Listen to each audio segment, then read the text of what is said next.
The football filling, and I am back. It's been a few weeks. They've been holding the fort for me. Looking forward to this one.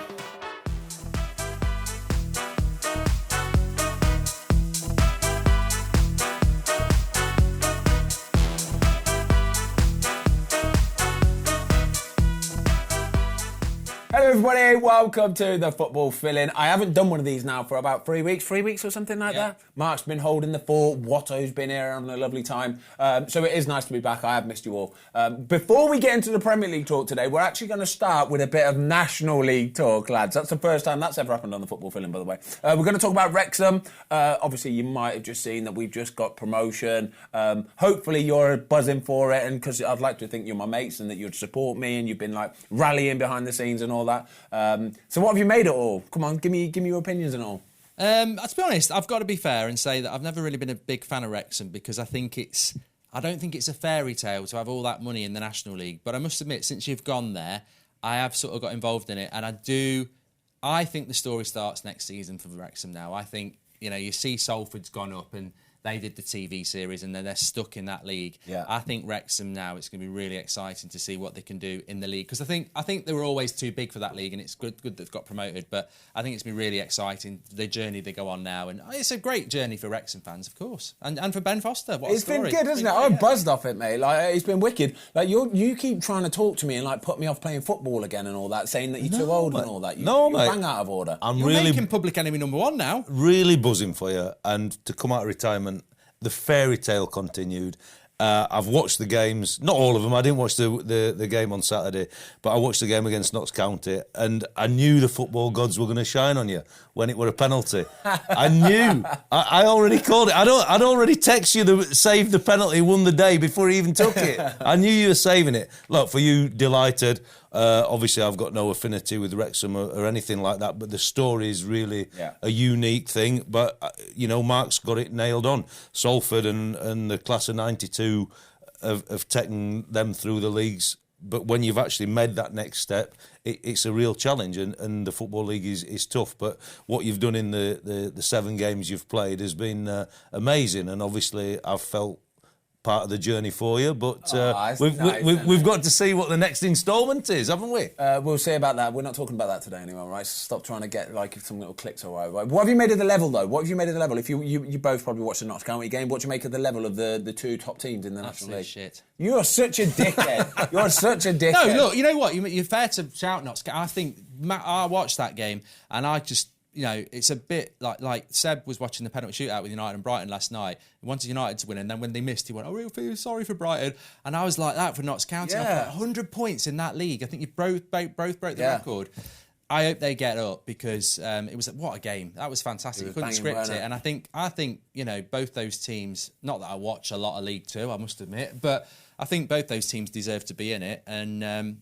It's brought a lot of focus on non-league football. Like, I live in Solihull. Solihull Moors nearly got promoted last year. So, it's there's a lot of good football that goes on at that level, and a lot of, well-run clubs and some good players, and it's great to bring focus to it, I think. Oh, I love that, lads. Anyway, up the town. Right, so we're going to move it back to the Premier League now, okay? And it's actually been a good weekend of football, to be fair. We've had a few surprises, a few shocks, a few goalkeeper howlers along the way as well, which what I will hopefully talk to us about. We're going to go Newcastle first, so okay, yeah? So, interesting stat for this game, lads, right? This is the second fastest time in Premier League history that a team have got to 5 goals, yeah? 22 minutes. Who do you think was the first team? Who set the record? Can we say we are laughing? I've set a few records, so it was Watford, actually. But what is the actual record? Because you're saying first to 20 minutes. Who actually has let the 5 goals in quicker? Is it you or Spurs? No, it was me. It was me. Okay. At least got some company now. It was Watford. It was a few years ago, away at Man City at the Etihad. It was horrible. I think it was 18 minutes we did it in. 5-0 down after 18 minutes. It's not a nice What was the final score? 8-0 it finished.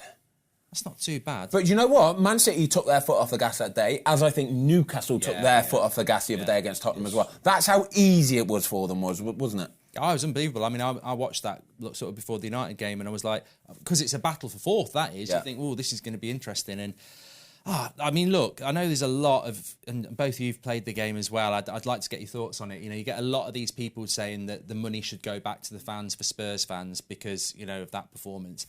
I disagree with that personally. I don't know what you think. I think personally that Spurs club have lost their fans. All they're interested in is bloody Beyonce and NFL and go-kart tracks. They're out of touch. They play shit football, and their players are reflective of their club. And no fans deserve that. I mean, that's a long trip to Newcastle. Yeah. So go and watch that. Absolutely abysmal. And you know what? They shouldn't be coming out apologising like Lloris said as well. They should be giving their bloody wages to charity or something like that. Oh, we're really sorry. We're not happy with Lloris, are we? We are not happy with Hugo Lloris. No, I think coming off at half-time when you're 5-0 down and... Did he have a fight, did he, or what?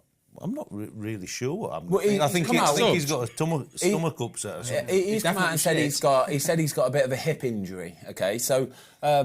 I'm not happy with this, right? So he's club captain. They're 5-0 down at half-time. He looked absolutely fine in that first half. Obviously, goals are going in, which a few of them I've got to question a little bit, to be perfectly honest with you. But then to just come off at half-time, but then at full-time come out and say, yeah, the lads were shocking today. Like, where'd you get off? You can't go doing that, can you? No, look, he's been in the first 45 minutes part of that shambles that they've shown the Tottenham supporters. I don't know the guy. Look, he's gone on and he's won the lot, but I think when you're team captain, I think you've got to show a little bit more balls about you, especially when you're 5-0 down. It's a real tough place to be in. But when you're captain of the team, you've got to get in there at half-time and speak your mind and say, look, we've got to make sure we don't get beat this second half. We've got to show some pride, X, Y or Z. You certainly don't want to be putting the white flag up and saying, I'm off. Fraser, I mean, what a situation for the second choice goalie to be in. You're not expecting...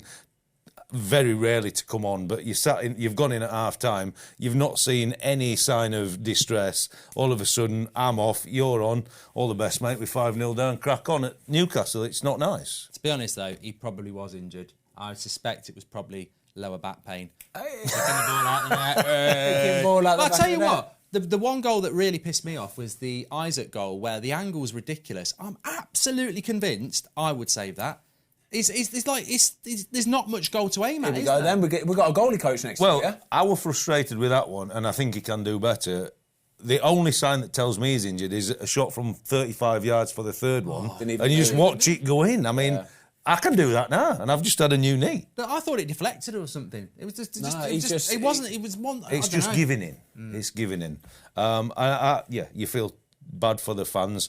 The one thing, as we were speaking before off camera, I don't understand why all of a sudden you're Conte's man, you're a back three team, all of a sudden you play four at the back, go into Newcastle, whether that's really affected them or not, but they didn't have any symmetry in that first 20 minutes. I want to talk about Newcastle. We've got to give Newcastle some love here, by the way, because it was an incredible performance, and they're almost nailed on now for top four. I think they're almost nailed on. Before we move on to Newcastle, I just want to talk about, I think with Tottenham, right? So me as a kid, I was a Tottenham fan as a kid, okay? So I can kind of understand how Tottenham fans are frustrated at this moment in time, right? You've got Daniel Levy, who, when they sack Conte, right, surely they look at the league table and they go, right, we have got, 2 months left of the season here. 2 months left of the season. Let's just get a manager in ASAP, a proper manager, do it properly, yeah? Get a Pochettino back in, get a big boy in either way, right? And let's make sure we finish in that top four. They didn't do that. They kept the guy there that was already there under Conte, Stellini, who's just going to keep doing the same thing. And they got exactly what they deserved, haven't they? So there's no wonder Spurs fans at this moment in time are absolutely furious. 3,000 of them went up to St James's Park the other day, by the way. Downed tools on the season, literally dropped your tools. It's incredible, isn't it? As a club, and look, players do it, managers do it, but as an owner, to go, we're giving up on this season. And they were in a top four race. I mean, I find it incredible. I think there's been some terrible ownership decisions in the Premier League this year. You look at Chelsea and many others, but that, for Spurs, is just unbelievable. Good news for Man United, obviously, for that top four race. Absolutely buzzing with that. Come on then, let's give Newcastle some love. They were phenomenal, though, weren't they? Phenomenal, yeah. Look, Tottenham kind of gave it away, maybe playing that back four, but you can only beat what's in front of you. They absolutely demolished them. Yeah. And Willock's pass for it's beautiful. Oh, yeah, a thing of absolute beauty. But yeah, no, Newcastle look like they've got themselves back on the run again, having got beat at Villa the week before. So that will give them a real push moving forward going into this week. I think we did a podcast with Nick Pope the other week, and we were talking about some of the players at Newcastle who impresses him the most. And he said, watch out for this guy. Like, he's still a kid at the minute, and he's still a little bit skinny and a little bit, do you know what I mean? But when he develops, he's going to be an absolute beast. But when he gets in front of the goal, he's looking like the real deal at the minute, and I think he's going to be a monster. Right, let's move on. We're going to go Friday night's game, Arsenal versus Southampton. This was absolutely banging. Don't even moan about this. This was absolutely banging. No, I'm just saying Arsenal, what a bunch of prats. Oh, good, I'm glad you're saying that. Because in terms of entertainment, though, this game, the final 10 minutes of this game was as good as you'll watch all season, wasn't it? But Watto's right, you're going to say it. Like, really, it helps neither of them, does it? No, it doesn't. It's nothing. I mean, Southampton before the game would have snapped your hands off for a point to grab something. Arsenal, the last thing they wanted is to get beat or take a point. Yeah. It's hard, really, to see where you take it for both teams. I think Arsenal, 2-0 up Liverpool, 2-0 up West Ham. They're going to try and cling on to, we were 3-1 down with 2 minutes left. But you're playing Southampton at home. It's going to be tough for them. We know what's coming in the week. For Southampton, it might give them a glimmer of momentum, but they've really messed up in the weeks prior to that game. But we've got midweek fixtures where both have a chance to redeem themselves. For Arsenal, to start the game like that, we spoke about the goalkeeping mistakes and the goalie's trying to play out at the minute. It's really a poor mistake from Ramsdale. I think you want to get the first minutes of the game as well. You've got to get yourself in the front foot. You know what I mean? The first minute of the game, it's so like I said, every team, right? You'll have a game plan. You train all week, don't you, with a game plan. This is what we're going to do, lads. This is what we're going to do. And then when that happens in the first minute of the game, out the window, right? We've got to get back in the game. It's just bonkers, isn't it? It kills you. Yeah, but I think if you're Arsenal, you obviously want to play the way they're playing. Yeah. But you know, in this game on a Friday night, Southampton are coming to town, nothing to lose. The one thing... And it's on telly, because it does make a difference. Yeah, but the one thing Southampton are good at it is pressing. Yeah. And you've allowed them to go full steam at you in the first 30 seconds in their normal pressing style. You've invited it. Yeah. They've set the trap, you've played the pass, they're in business. Southampton find it a lot more difficult when the game gets stretched and then it's a little bit of ping-pong because they can't get the pressing start. Yeah. But if you allow them that momentum to start on the front foot pressing you because you've played into their hands, then it's going to be difficult. Look, they're 2-0 down within 10 minutes. Yeah. It's really crazy. And Arteta's going to be saying, we've shown some mentality, we've shown some fight. But the reality is, Arsenal have to win that game. Yeah, they do. They have to win that game. Pep's going to be absolutely ecstatic with that because he's like, they've handed him the title and they've not had to work for it. Pep would have always been thinking, that game at the Etihad, we're going to have to beat them and beat them well to give them a right kick in the nuts and hope that they then lose a couple more. The 3 games before it, they blow 2 goals at Anfield, 2 goals at West Ham, and then a point against Southampton. They've basically... And you know what? Guess what Arsenal got? They've got to go to the Etihad and they've got to go to Newcastle and they've got to play Brighton. It's over for Arsenal. I'm so pissed off. I hope they can turn it around because we've been very positive about Arsenal on this channel all season. But I think they've blown it. And I think ultimately this is why football gets read by people because I think, you know what, we've always said, a couple of injuries, experience of a title race. That Southampton game for me, and I've seen United, I mean, you've been part of it at United, there's games where you play Blackburn, and you look at it, you go, 3 points, and then you play them, and you end up drawing because it's a title running, and you can't account for that sort of... Sorry, that's the gate alarm going off. Sorry, lads. Sorry. Or Ryan Reynolds. He's drove up to try and get in. I'm putting it on airplane mode now. Keep going. You can't account for having been in a title race, and this is why Man City are in 3, and it's very boring, but they're just very ruthless. And I think if you took Man City out this title race, you know what a Premier League season we would have had. But Man City are just so seasoned and they're so good, and I feel for Arsenal. They've been incredible. I still think they've had an incredible season, even if they don't win it. Do you know what I thought a couple of months ago? You know, when everybody kept saying, "Yeah, Arsenal are doing really, really well," but Man City, they're they're capable of going 10, 12, 15 games unbeaten. And like every time everybody said it, I kind of thought, that's just you know what I mean? You're going off the past here. It doesn't always work like that. But it does work like that. They can't beat them. They have quite literally just gone right. Time to work now, boys. Like, get into proper mode now, and we'll just win every single game between now and the end of the season. It's what people said about Arsenal at the start of the season. They said, even if they have an amazing season, you've still got to post 95 points. Yeah. And 95 points is incredible. And this is, Liverpool did do it, but they missed out a couple of times because Man City will always post about 95 points, and that's incredible. That's the level now. You've just done it at Wrexham, and you play 46 games. It's true that. Like it's 8 ridiculous. games more, and you've been dominant. Notts County have been dominant. You've had 100 and something points. Man City will hit 90, 95 points on 38 games. In the best league in the world. In the best league in the world. That's the level.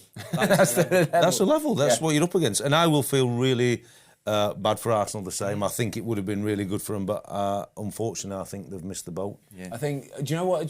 I just thought this game on Friday night, it just goes to show the importance of the mentality, though. So Arsenal spend 80 minutes basically doing what they were doing. They looked second best. They looked off it. They looked like Southampton were pressing them and they felt the pressure and just nothing seemed to work for them. Then final 10 minutes, it's like they clicked into gear, the fans got going, and I wouldn't have been surprised if Arsenal would have actually gone and won the game. But Southampton's mentality's gone the other way. The other way. The 3 points at the bottom of the league mad, isn't it? were so big for them. Yeah. And you end up sitting in waiting. You're just looking at the clock, it's not moving. Yeah. And you're waiting. Boom, 3-2. Oh, no. Oh, no. Boom. And really, Arsenal could and would have, should have maybe won it, you know? That's the beauty of football. They'll beat lads. City on Wednesday now. No, what? They won't. Give me a score. Give me a score prediction. Give me a score prediction. Go on quickly. I think they're good enough to do it, but I think their heads are gone. So I'm going to go Man City will probably win it 3-1. Oh, yeah? City will get at least 3. Yeah, I think so too. I think this could be a They're mauling. right in the groove, aren't they? A Man mauling City. this could be. I'll go with a 3-1 with you. I'm happy with that. Right, come on, let's move it on. Liverpool then. Liverpool 3, Notts Forest 2. We're not happy with Forest here, are we, lad? Because when you're a team like Nottingham Forest, you have to be able to... You have to be good at one thing, which is set pieces. You have to be, yeah? Because you know that you're maybe not going to have the quality of some of the bigger teams, but you have to be able to deal with set pieces, especially when you're playing away at Anfield, and they didn't do this, did they? No, for me, I've watched the game 2 or 3 times now, and it's a game that they'll look back on, and they should have taken 3 points. You can obviously always concede a set piece, and some of the quality that we've just discussed in the league, delivery, there's some big players in there, Van Dijk's tough to mark, but to concede 3 set pieces and get beat 3-2 is criminal. They're a little bit unlucky maybe on the first corner, it bounces around, but Liverpool could have had 3 in the first half from corners. But to man mark on wide free kicks with the threats that Liverpool have, to me, is insane. Yeah. And you're going to ask for trouble. The quality of Robinson and Arnold is phenomenal. It's first class. Yeah. But then to leave yourself isolated in 1v1 battles all across that back line, and the line to be so disjointed so Jota can bring it down and volley, it should never happen in your 18-yard box. And for all the positives they can take from it, the basics from the work on the training field, it's really going to hurt them. Well, you played with Vidic, you would have trained with Vidic, and you look at that 3rd goal for Salah, and they've got themselves back in twice at Anfield, and Anfield's getting restless against, Forest aren't very good. No. And then this cross comes in from the right. I think it's Trent. Everyone's going, what a cross. And I'm like, it's landed foot height on the centre of the goal, and Salah's put in. Nah. There's about 6... It can't happen. You've got to go and attack. It can't happen, yeah. That can't happen. That ball cannot come in any lower than head height. No. It can't. But that's why normally teams go zonal. So when that ball's coming in, you'll all have a philosophy, whether you drop when Arnold's a yard from the ball, 2 yards from the ball, when he plants his striking foot, if you're really brave, it's on the strike of the ball. But when that line drops universally, there's no space. But because they man-marked at the front, and I've got my 2 men here, they've held here, 3rd guy's dropped in a bit, and there's all this space, and they're all on side, everybody's fighting and moving.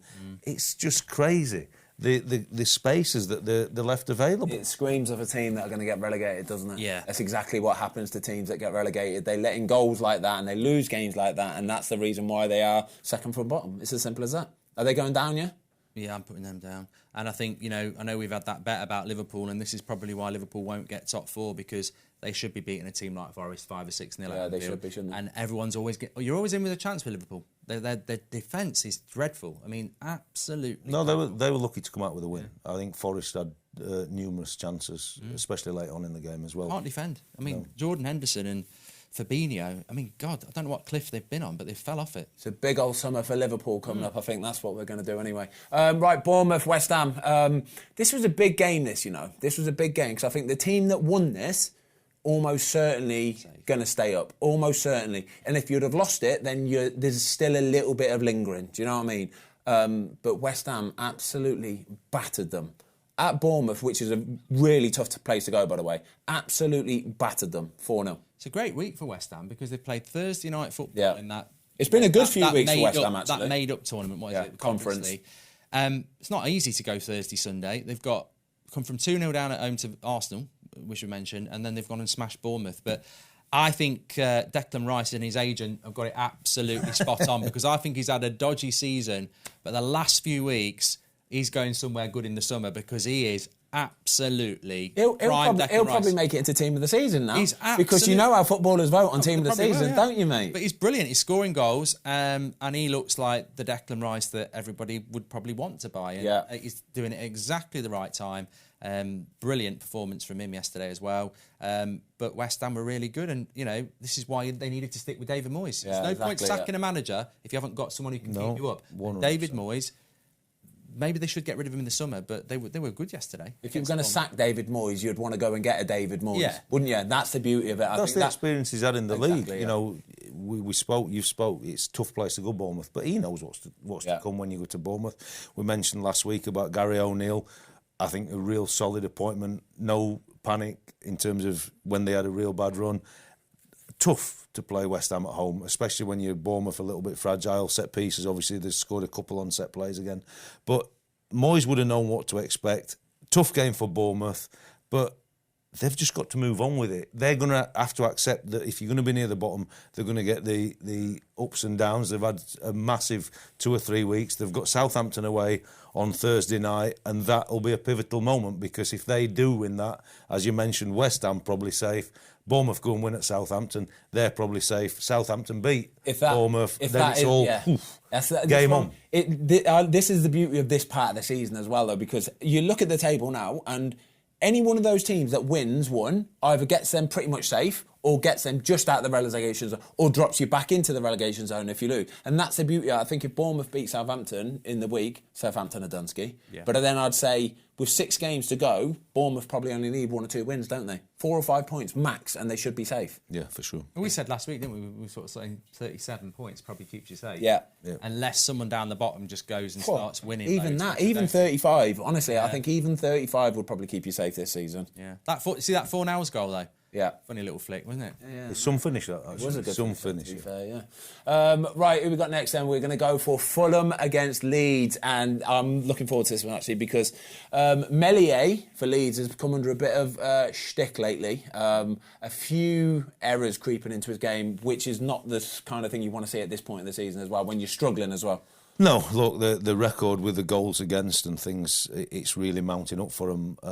They've had a couple of heavy home defeats for sure, and this was a game they'd be looking to take something from. They're going at half-time away from home 0-0, you think, we're in a good position. We spoke earlier, and I think when you really analyse that goal, he's got to see that the cross is getting stood with the first goal. He's got to see that the cross is getting stood up. If you're an experienced goalie, and he's played in the league now for his 3rd season, a few years now, yeah. When he sees that ball's gone wide in that position, instead of tracking towards the near post, be brave, counteract the movement, take a yard and a half. 2 yards if you can. To the middle of your goal. Be brave, middle of the goal, and he just catches it. But because he's sucked into that near post where you feel safe as a goalie, because you're not going to get beat at your near post, your defenders are going to have to defend a ball beyond you, you're looking in a good position. But ultimately, when you cut it from the chase, he's got to be back 2 yards. He's 6'4", you just catch it. 6'6" he is, mate. Massive. Yeah, massive. Absolutely massive. So, sucked into the near post at that point, it's just a little tap down. It's an unbelievable finish. Yeah. But it's really, really poor goalkeeping. Yeah. From the element of doing the job. Do you know what it is? It's a bravery thing, isn't it? Like people, I don't think so. We've spoke about this before on the show, but people don't understand when it comes to goalkeeping, bravery can be put in a few different sections. You can have the bravery of diving at somebody's feet and knowing you might get kicked in the face or something. But also bravery in that instance here, we're talking about this first goal. The reason why Meslier comes to the near post, right, is because he basically takes out of the question that he can ask the defender back of the goal. It's like, I'll leave my defenders to do that, yeah? And so that's the whole point of it. He's thinking, just don't get beat at the near post. Whereas an experienced keeper, an Alisson and Edison would go, well, he's not going to score in that near post because I'll still back myself to save it. But I know I can help the boys out at the middle of the goal as well and come and collect this cross. And I think that's what's we're just seeing from him. There's a little bit of inexperience is creeping. Well, there's different types of keepers nowadays, isn't there? Because you see someone like Fraser Forster come on and he's an absolute unit. But even Alisson, but you look at people like Meslier and Kepa, who we've spoken about a bit, they are good reflex keepers, but they're not. You wouldn't really fancy them going out and claiming a cross against Harry Kane or someone like that, would you? But when you've got Meslier's physicality, he's in the team to take the pressure off Leeds' back four, and you can't get sucked, even when you're really playing on the back foot because he's let a few poor goals in and they've conceded goals.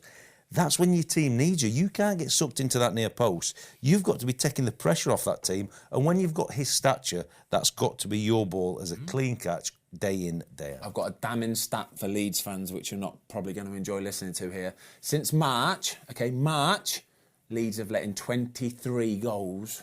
Newcastle have let in 25 all season. It's not great, is it? But that's also talking about the levels of the goalies. Pope at Newcastle, you know, really phenomenal season, having changed clubs. Meslier, who I've quite fancied over his time in the league, has actually now started on a wobble. At the time, him and the team didn't need a wobble. Leeds have been very disappointing, actually, because I remember at the start of the season, Sinessa there, and, you know, they've just fell off really bad, haven't they? Really. Crescentios. I'm not even going to They play good football at the start of the season. They've just terrible at the moment, yeah. Who's that third team that's going to go down? Are we agreeing that it's going to be Southampton, not Forest, yeah? Yeah. Who's the third and final team that's going to go down with them? Everton in that position at the minute. We're going to talk about Everton in a minute. Leicester, Leeds. I think the outcome of Leeds, Leicester Tuesday, I'll have a real deciding. I've got a funny feeling, we're going to do Leicester, aren't we? But I've got a funny feeling that result against Wolves, I think Dean Smith, weirdly, might be a good appointment. I think he might just do it. They seem to have clicked a little bit. That's a big result against Wolves. Do you know what I think? This time of the season, right? This is when you're playing these games like this one that we're talking about here, Leeds, Leicester. Is it Leeds, Leicester? The nerves of this game, right? Like, I've played for teams all throughout my career, actually, where you come towards the end of the season and you're in games that are like, proper 6-pointers. And the nerves involved in these games are outrageous. Honestly, they're outrageous. It's a different kind of nerves. So what it's going to come down to is, who's got the players best equipped to deal with those nerves? Genuinely, because it will take over your body sometimes. So it'll be really interesting to see who does it. But I agree with you. I think whoever's going to win it is going to be the winner. If there's a winner in that game, the other team are in real big trouble. Basically, you just go, don't lose it, okay? Whoever you are, you say, do not lose the game. That's what's most important. You know, after that Notts County game, did you all get on in the dressing rooms, or was it like really... Just came into my head, you know, that because you're talking about games that are quite close, Notts County, Wrexham, going for the title, you make that penalty at the save. Did they come and congratulate you afterwards or anything? Notts County? Yeah. Heck no. Yeah, God no. You think there's no, like, what a great game that was. It's still... Football's brutal. Brutal. Oh, yeah. They're on the knees. They're devastated. They're absolutely... They just want to get out of there as quick as possible. So, I'll go and... Because old Fred from fucking Man United, he's having a picture with Tellez on Thursday night. No, not quite like that. We didn't even have time to do it because I think we were so buzzing and everybody was just jumping all over everybody on the really pitch and stuff. You can hear all them in the dressing room go... Yeah, buzzing, and they've just I normally would go and talk to the goalie, like Sam Slocum. I'd go and say hello to him, well done, I thought he played really well today. Didn't even have a chance to do that because everybody was just jumping on me and the emotions took over. That by the time we'd done all that, Notts County had already got in there, and by the time I'd done all the media and stuff, I didn't see anybody. Nobody really saw anything because County were out there within about 25 minutes. They just want to get gone, do you know what I mean? And forget about it as quickly as possible. Right, let's move it on. We keep it Premier League. Leicester versus Wolves. Massive win for Leicester. Absolutely massive. Wolves we know are probably already safe already this season, so they're kind of playing quite a few dead rubbers already for the rest of the season. But for Leicester, this is a monster win, especially without James Maddison as well. Yeah. From 1-0 down as well. It's a good result for them. I think you're right. I think Wolves probably are in that position where they're a little bit on the beach and they're probably not a bad side to play if you're a relegation side. I think we sort of spoke about this, haven't we, that the season's been so competitive, but we're starting to get to a point now where you look at top four and you sort of can see the title, you can sort of separating a bit. Relegation you can see. And the problem with that is you start to get a few teams, like I think Crystal Palace will become it, maybe Fulham will become it. I won't mind for playing one of them if I'm... Brentford have already started doing that same thing. These teams who are on the beach, who maybe you play them in January, it's a tough game, you sort of go, It's just a natural psychological. Yeah, sure. This is where as well, though, it could be, if you're one of the teams that have got to play these and you're in that bottom part, this is absolute gold, because you're thinking, well, they've got really nothing to play for, whereas we're battling like you would not believe. And it's interesting that, and it's kind of luck at times as well, isn't it? If you just happen to be playing one of those teams, you're absolutely buzzing, aren't you? But yeah, massive win for Leicester. It takes them out of the relegation zone. They're still level on points with Everton, though, 28 points. That's an absolute shocking season for Leicester. Let's not sugarcoat it, right? No, they've been poor. It's a massive result. I mean, the results they had at home over the period had been so bad. Obviously, Dean Smith started away at Man City, not the start anybody wanted, but they had to win that game. This week for them is massive. Obviously, they've beat Wolves. Now they've got to go to Leeds. It's a huge week, but they needed the win. We spoke about goalkeeping. They're 1-0 down at home to Wolves. Real poor start for them. And Sarr makes just a shocking decision to foul Vardy. It's just a free goal, isn't it? It's a free shot. It's a free goal. It's just crazy. But you live and die as a goalie by making decisions. Yeah. He's made a real poor decision there to come and confront Vardy. And actually, obviously, Vardy ended up coming off. Yeah, he did. He made a mess of his ankle. Yeah. But a real poor decision. Probably stay at 1-0 at half-time. They'd probably go on and win that game because Leicester would have been really feeling it. But it gave Leicester some momentum at half-time. And in the end, they score a very good goal to win 2-1 and takes them into the game at Leeds. And Leeds will be feeling it. You know, you spoke, what's it like to go into one of these games? I remember 3-4 years ago at Southampton, we had to go to Swansea, midweek game, the 37th game. It will basically winner takes all. And we won 1-0, but there's certainly no talking to the opposition after. We're absolutely buzzing, and you have to accept that whoever loses that kind of game is going to be flatter than a snake's belly, and that's it, finished. All right, well, we've got the quiz coming up in a minute, lads, so brace yourself for that, because I'm buzzing for it, because I've missed it. I haven't been here for 3 weeks, so I'm going to absolutely batter you all today. We've got 2 more games to go. We're going to go Brentford, Villa. Let's rattle through these, OK? Yeah, I could see this one being a draw, to be honest with you. Yeah, look, good result for Villa. Brentford have only lost 2 games at home all season. Fantastic sides at home. Villa in a great run. You could see it being a draw, but I still think it wasn't a ball draw by any sense. Yeah. They went at it, Amma and Ton, both teams, and late equaliser by Villa, which keeps their incredible run going. Yeah. And Brentford keep their incredible. I mean, as you say, a draw's the right result for both. They both would have liked to win it, but it keeps both teams really good runs going in relation to home form for Brentford and Villa away. And I think Villa probably are not going to have enough games to get into that sort of race that I think their form dictates. Well, look at this. So you talk about the contrast of 2 teams here. Aston Villa in 6th position since Emery took over has just done ridiculous for them, by the way. 51 points there, Ron, OK? In 5th, just above them, Tottenham, 2 points ahead, both on the same amount of games. That is what we're talking about, the contrast where Tottenham, if they had done it properly 2 months ago and got a proper one in, they could have been up in that top 4. Villa did it properly, got a proper one in, and that's what you get for it. Simple as that. If they get European football, they'll be over the moon. Yeah. I'm not sure they will, though. No, good race, Brighton, Spurs, Villa. I think Liverpool. Brighton, if they still got 3 games, if they don't get European football, they've been a joy to watch all season and played proper football. Ultimately, the game, it just moves either team on by a point, I think, and just keeps Villa's run going. My God, if Brighton win their 3 games in hand that they've got on Spurs, they go bloody 4 points ahead of them. They've got some tough ones, though. They've got United, 5 points. Yeah, they're better than us. Yeah. No problem. All right, come on then. Last one. Did it? Last one. A 0-0 draw to finish it all off with. Crystal Palace against Everton. Everton probably they'd be much the happier with that. To be fair, weren't they? Down to 10 men. Hold on. Yeah, Everton are a dodgy team. I think actually with Everton and Leicester, if one of them go down, I think the fans have got to look at the owners, because Leicester sacked Rodgers and gave 2 home games up. Gave them away. Gave them away with a caretaker.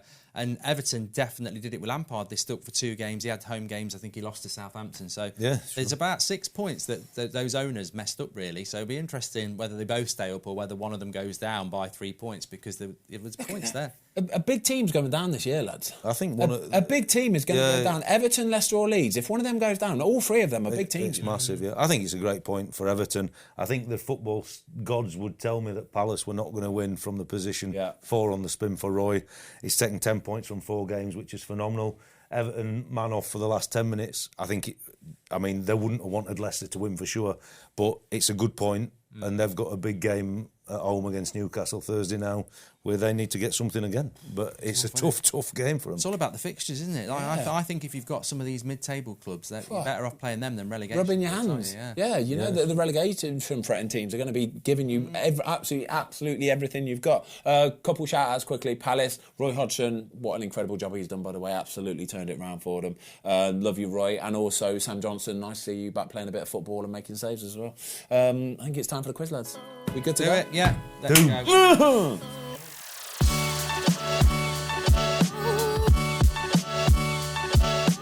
Right, coming in, Jiminy, quiz. Let's have it. 10 of your finest questions, please. Okay, here we go.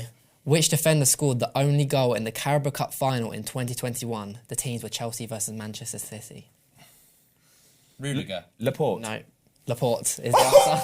Laporte. I was 1-0. going to say Diaz as well, but I thought, nah, sod it. Laporte. What are you 1-0. looking at me like that for? You had It's like a good start. You know what It's you a looked good at me like start. that for? Like I'm cheating. You definitely did then as well. That's so But out there's of order. potential for that. I haven't cheated, lads. I haven't cheated. I can confirm there's been no cheating. America. Well, you're going to say that, aren't you? Oh, to the Fozzie. What a start from the boys. No Come on. cheating. No cheating, boss. Shared notes. No, He no, hasn't shared won this calendar year, so look, something's Yeah, come on, Jay, I think come on. I have. I think I have. Question 2. Who is Liverpool's most expensive signing of all time? Van Dijk. Ben. slow today. 2-0. Oh, God. 2-0. I wish I'd had as many beers as you had. This week don't get any better. This week does not get any better for me. I'm absolutely rinsing you at the quiz. Just got It's promoted early. with It's Wrexham. early. Come on. 8 questions left. So question 3. Which manager won the Premier League with Manchester City in 2013-14? Pellegrini. Pellegrini. Come on. Yep. I've had that beer now. 1-2-0. Question 4. The biggest win in Premier League history is 9-0, but how many times has it happened? 3. No. 2. 4. 4 is the correct answer. Boom! 4. I've been in 2 of them. Shit. Leicester did it. Oh, Southampton. United He was did at it. Southampton when Man City did he it. was the goalie coach for Southampton when they let 9. No, I weren't goalie coach. We weren't goalie coach. Twice. That's incredible, that, isn't it? 2-2-0. What you on? No. I've won it loads. Question 5. Which team scored the fastest goal this weekend? Southampton. He's off the mark. How did we not get that? Had to get one off the mark. Question 6. Who is Uruguay's all-time top Suarez. scorer? It was Fozzie. Ben. It was Ben. It's was. Luis Well, Suarez. it's obviously every time I'm in one of these, it's always. I actually thought it was close, that. But What's the dance thing he did? What's his name? Pardew. Oh no, he wiggled his arms. Yeah, wiggle. No. Pardiola.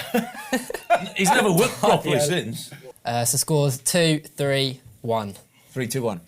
Tony Pulis has managed 10 different clubs in his career, but which club has he managed twice? West Brom. Palace. No, Stoke. Stoke. Are you sure he hasn't done Palace twice? He has not done Palace twice. No. It's close then. Close. Last, the loudest. 3-2-2. Okay, we've got a career path Pressure question now. Oh, I like career paths. I have played for Newcastle United, Coventry City on loan, Barnsley loan, Bolton loan, Blackburn loan, Blackburn permanent. Chris Wood. Southampton. Not Chris Wood. You're out. Newcastle United permanent, Coventry City loan, Barnsley loan, Bolton loan, Blackburn loan, Blackburn permanent, and then Southampton.